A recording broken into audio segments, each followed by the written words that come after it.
Hello friends, very warm welcome to all of you. मैं हूं गिरीश कुलकर्णी, आप सभी का स्वागत करता हूं आपके favourite channel easy GST for you में। आज हम जो डिस्कशन करेंगे that is pertaining to the recent updates about GST and the recommendations given by GST Council in the recently held GST meeting जो लखनऊ में हुई थी उत्तर प्रदेश में, और ये 45th GST काउंसिल मीट थी। उसमें क्या रिकमेंडेशंस किए गए हैं, उससे क्या चेंजेस एक्सपेक्ट कर सकते हैं ट्रेड एंड इंडस्ट्री, उसके बारे में आज जानेंगे। तो to start with, Kerala high court ने सजेस्ट किया था कि जो पेट्रोलियम प्रोडक्ट्स है जैसे कि डीजल है, high speed diesel, petrol, aviation turbine fuel, ETF etcetera, उनको जीएसटी के दायरे में लाना चाहिए जल्द से जल्द। इस मुद्दे पे काफी चर्चा हुई जीएसटी काउंसिल मीटिंग में, but considering the willingness of all the states, majority of the states, to continue with the current regime wherein those states are levying taxes such as VAT on petroleum products, तो इसके चलते ऐसा decision लिया गया कि फिलहाल जो manner में टैक्सेस चार्ज होते हैं कंटिन्यू होंगे, और अभी तो वो जीएसटी के दायरे में नहीं लाया जाएगा। That is one important update. इसके बाद और जो एक इम्पॉर्टेंट अपडेट है वो है there are few changes in the compliance which are proposed and which will get implemented, one of which is related to material sent on job work. तो जो प्रिंसिपल मैन्युफैक्चरर है, when he is sending goods for job work, तो वो job work को material या capital goods बेचता है and processing के बाद वापस लेता है। तो उस केस में उसे एक कंप्लायंस करने की जरूरत है, जो फॉर्म है ITC 04, और उसको it is a little bit complicated form and technically काफी चैलेंजेस इसमें फेस होते हैं पास्ट में, and currently it was required to be complied on a quarterly basis.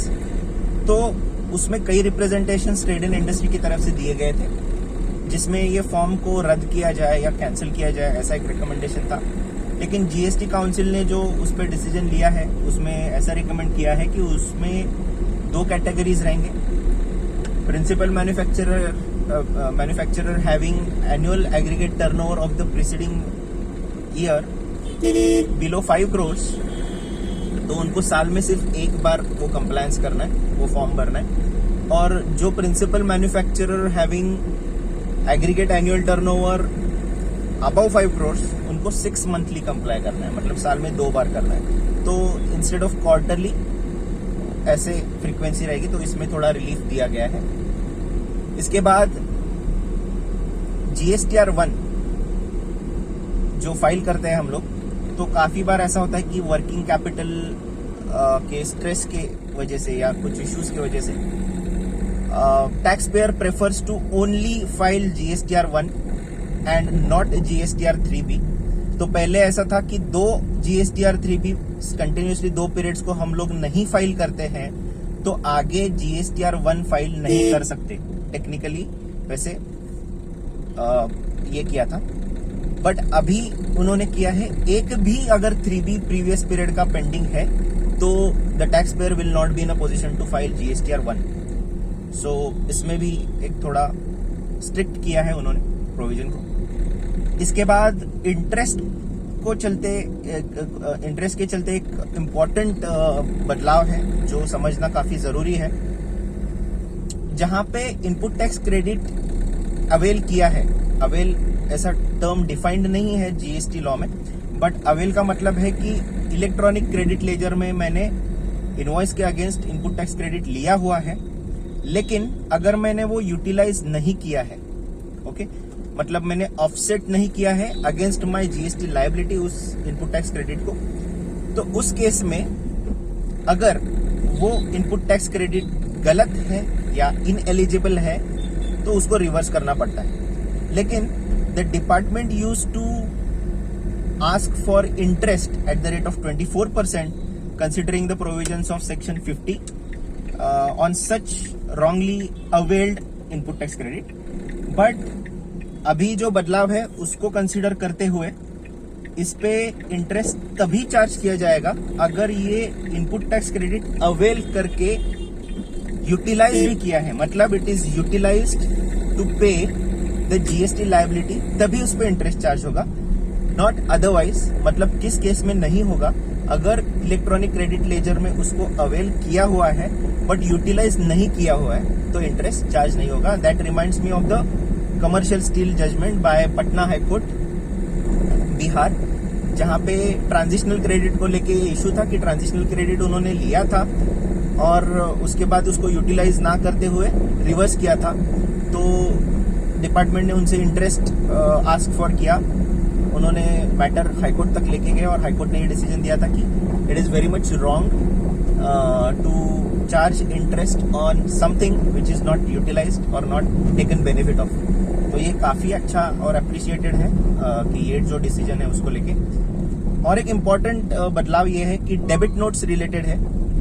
जैसे अब हमको पता है कि काफी इंडस्ट्रीज में, जैसे कि फॉर एग्जांपल मेटल इंडस्ट्री है जिसमें मेटल प्राइसेस को लेके काफी निगोशिएशंस होती रहती है और ये निगोशिएशंस के चलते हुए कभी कभी बैक फ्यूचर में पिछले जो ट्रांजैक्शंस हुए उसको रेट इंक्रीज मिलता है बेस्ड ऑन द निगोशिएशंस। तो इंडस्ट्री में देयर इज अ एक फॉलो की जाती है प्रोसेस जिसमें सप्लीमेंट्री इनवॉइसेस रेज किए जाते हैं, या जिसको हम लोग जीएसटी के लैंग्वेज में डेबिट नोट कहते हैं। तो फॉर एग्जांपल रेट चेंज हो गया है, 100 रेट से इनवॉइस इशू किया था, लेकिन बाद में रेट निगोशिएशन में उसको 102 इनवॉइस रेट एग्री होता है, तो ₹2 के लिए एडिशनल इनवॉइसेस रेज किए जाते हैं जिसको डेबिट नोट या सप्लीमेंट्री इनवॉइसेस हम लोग कहते हैं। तो उसका जो इनपुट टैक्स क्रेडिट अवेलमेंट मतलब एलिजिबिलिटी का जो पीरियड है वो earlier it used to be the period which is applicable to the original invoice to which that debit note relates, but अभी ये क्लैरिटी दिया है कि 1 जनवरी 2021 के आगे कोई भी ऐसा डेबिट नोट है जो पिछले सालों के लिए निकाला है या सप्लीमेंट्री इनवॉइसेस निकाले हैं, तो उनका जो एलिजिबिलिटी है इनपुट टैक्स क्रेडिट अवेल करने का वो डेबिट नोट के डेट से कंसिडर किया जाएगा, ना कि उसके ओरिजिनल इनवॉइस से। तो फॉर एग्जांपल 17-18 रिलेटेड कोई इनवॉइस है जिसमें रेट वेरिएशन होके मैं सप्लीमेंट्री इनवॉइस रेज करता हूं इन द ईयर 21-22, 2-3 साल बाद या 4 साल बाद, तो अर्लियर अगर प्रोविजन देखते हैं तो उसका एलिजिबल नहीं है input tax credit, because original invoice pertain to 17-18 जिसका आईटीसी क्लेम करने का टाइम निकल चुका है। लेकिन कंसिडरिंग द न्यू नया बदलाव, डेबिट नोट का जो डेट है वो कंसिडर किया जाएगा, मतलब 21-22 फाइनेंशियल ईयर का डेट कंसिडर किया जाएगा, एंड कंसिडरिंग दैट उसको एलिजिबिलिटी जो सामने वाला कस्टमर है उसको वो इनपुट टैक्स क्रेडिट एलिजिबल हो जाएगा। ये भी एक अप्रिशिएटेड है, अच्छा बदलाव है, ट्रेड एंड इंडस्ट्री को राहत देने वाला बदलाव है। Other than that there are couple of changes related to refund. अभी रिफंड में 2 इंपॉर्टेंट बदलाव है। नंबर 1 इज पर्टेनिंग टू द basically refund of wrongly paid taxes. Wrongly paid taxes as per section 77 of the CGST कहता है अगर, और 1 section of IGST Act, दोनों ये कहते हैं कि अगर किसी ट्रांजैक्शन में CGST SGST कहना अप्लाई करना चाहिए और गलती से IGST चार्ज किया है, या तो फिर वैसे वर्सा मतलब IGST अप्लाई करना चाहिए लेकिन CGST SGST किया है, तो जो एक्चुअल जब करेक्ट रेक्टिफाई होती है सिचुएशन तब अर्लियर पेड टैक्सेस का आपको रिफंड मिलेगा। लेकिन ये रिफंड के लिए जो टाइम लिमिट है दैट उस पर थोड़ा कंफ्यूजन था कि उस पर टाइम लिमिट एप्लीकेबल होगा नहीं होगा तो कौन से तारीख से होगा, क्योंकि अर्लियर पेड टैक्सेस से होगा या जो नए पे कर रहे हैं एक्चुअल उससे होगा। और उसमें और एक टर्म था जहां पे ये आइडेंटिफिकेशन और रियलाइजेशन ऑफ मिस्टेक को लेके इशू था कि कब ये माना जाएगा कि ये मिस्टेक रियलाइज हुआ है। मतलब अगर टैक्स पेयर को खुद ही को लगता है कि अगर ये गलती है तो उसको कंसिडर करना चाहिए, या असेसमेंट या स्क्रूटिनी या ऑडिट जीएसटी ऑडिट में अगर ऑफिसर बताता है कि ये गलत है और देन रियलाइज होता है तो उसको मानना चाहिए। तो उस पर अभी क्लैरिटी आया है। बोथ केसेस में इसको रिफंड के लिए एलिजिबल होगा और इसका जो डेट है, जो क्या बोलते हैं उसको, वैलिडिटी है, वैलिडिटी के लिए 2 साल काउंट हो जाएगा। नए पेमेंट पेड जो टैक्सेस है, मतलब करेक्टली पेड टैक्सेस है, उस तारीख से 2 साल में कभी भी आप पिछले टैक्सेस का रिफंड क्लेम कर सकते हो। हालांकि 2 साल का एप्लीकेबिलिटी यहाँ पे होगा या नहीं होगा, उसमें थोड़ा सा कंफ्यूजन है। उस पर मेरा एक अलग वीडियो है जिसका मैं लिंक ऊपर दे देता हूँ। लेकिन rather than my opinion here, the important clarification which is given says कि अगर फॉर एग्जांपल 1920 में कुछ टैक्स पे किया है as a CGST SGST and then 21-22 2 साल के बाद, अगर या मे बी 22-23 3 साल के बाद अगर मेरा असेसमेंट होता है या GST ऑडिट होता है और उसमें ये रियलाइज होता है कि CGST SGST ना चार्ज करते हुए मुझे IGST करना चाहिए था, then I am suppose to pay IGST again and जो मैंने CGST SGST चार्ज किया था उसको मुझे रिफंड क्लेम में कर सकता हूं। और उसके लिए 2 साल का जो लिमिट है वो कैलकुलेट होगा जो मैं करेक्ट टैक्स पे कर रहा हूं उस तारीख से, मतलब 2023-24 से 2 साल आगे, ना कि 2019-20 से 2 साल। That is another kind of a relief. और एक इम्पोर्टेंट जो GST काउंसिल का अपडेट नहीं है लेकिन फिर भी रिफंड रिलेटेड इंपॉर्टेंट अपडेट है, वो ऐसा है कि इन्वर्टेड ड्यूटी स्ट्रक्चर जहां पे इनपुट्स के rates are higher than the output rates, और इसके चलते इनपुट टैक्स क्रेडिट जो है उसका बैलेंस हमेशा आपका पॉजिटिव रहता है, बिकॉज वो पूरी तरीके से यूटिलाइज नहीं होता है, जिस स्ट्रक्चर को हम लोग इन्वर्टेड ड्यूटी स्ट्रक्चर कहते हैं GST में। तो इन्वर्टेड ड्यूटी स्ट्रक्चर में जितने भी प्रोडक्ट्स हैं, अगर टिपिकल प्रोडक्ट्स ले तो फुटवेयर रिलेटेड है, उसके बाद काफी है, अलग अलग प्रोडक्ट्स हैं। तो उस केस में जो एक्यूमुलेटेड इनपुट टैक्स क्रेडिट है because of the rate differences, तो उनको हम लोग रिफंड करके क्लेम कर सकते हैं as per section 54 red with rule 89(5). तो उसमें एक कंफ्यूजन था कि इन्वर्टेड ड्यूटी के स्ट्रक्चर के केस में जो इनपुट टैक्स क्रेडिट का बैलेंस है उसमें क्या कंसीडर होगा और whether rather input services consider होंगे कि नहीं होंगे। तो उसमें 2 हाई कोर्ट्स ने अलग अलग डिसीजन दिए थे।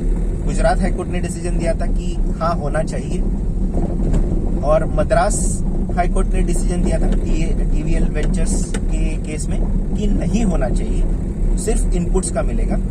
तो इसके चलते काफी कंट्रोवर्सी थी और इसको supreme court, honourable supreme court तक लेके गए, और उन्होंने जो डिसीजन दिया है उसमें उन्होंने क्लियरली ये कहा है कि इनपुट सर्विसेज को यहाँ पे कंसिडर नहीं करना चाहिए। तो the decision given by Madras, honourable Madras high court is upheld bye honourable supreme court. तो ये थोड़ा सा निगेटिव पॉइंट हो सकता है काफी लोगों के लिए जो इन्वर्टेड ड्यूटी स्ट्रक्चर के मॉडल से एसोसिएटेड है। Fabric is one of the product which is covered by inverted duty structure. Fabric पे एक हमारा और एक डिटेल्ड वीडियो है इन्वर्टेड ड्यूटी स्ट्रक्चर का, उसका भी लिंक मैं कॉर्नर में दे रहा हूँ, आप देख सकते हो आपके इंटरेस्ट के लिए। That was another important aspect. इसके बाद जो कॉम्पेंसेशन सेस है जिसको लेके काफी अलग अलग खबरें का हमेशा न्यूज चैनल पे हम लोग देखते हैं कि स्टेट्स कहते हैं कि हमें कॉम्पेंसेट किया नहीं गया है, वैट में हमें अच्छा रेवेन्यू था, अभी GST में हमको पैसा नहीं मिल रहा है। ये तो इस पे एक अच्छा डिसीजन जो सभी स्टेट्स को राहत दे सकता है वो ये है कि इनिशियली कुछ पीरियड एग्री हो गया था कि जो लॉस ऑफ रेवेन्यू हो रहा है स्टेट्स को by shifting the model from state VATs to GST, उसको कॉम्पेंसेट किया जाएगा by paying compensation cess from central government to state governments. इसको एक डेफिनेट डेट तक ही सीमित रखा गया था, लेकिन अभी जो GST काउंसिल में डिसीजन हो गया है उसको कंसीडर करते हैं तो 31 मार्च 2026 तक उसको बढ़ाया है। तो ये और एक राहत दी है स्टेट्स को। तो I think these were the major areas which were discussed in the GST Council meeting which was held, and also few of the recent updates on GST. I hope this video helps you. If you like this video, don't forget to hit that like button. Also, don't forget to share this video with your friends, family, and if you have not yet subscribed to our channel, please do subscribe for latest updates. Thank you so much.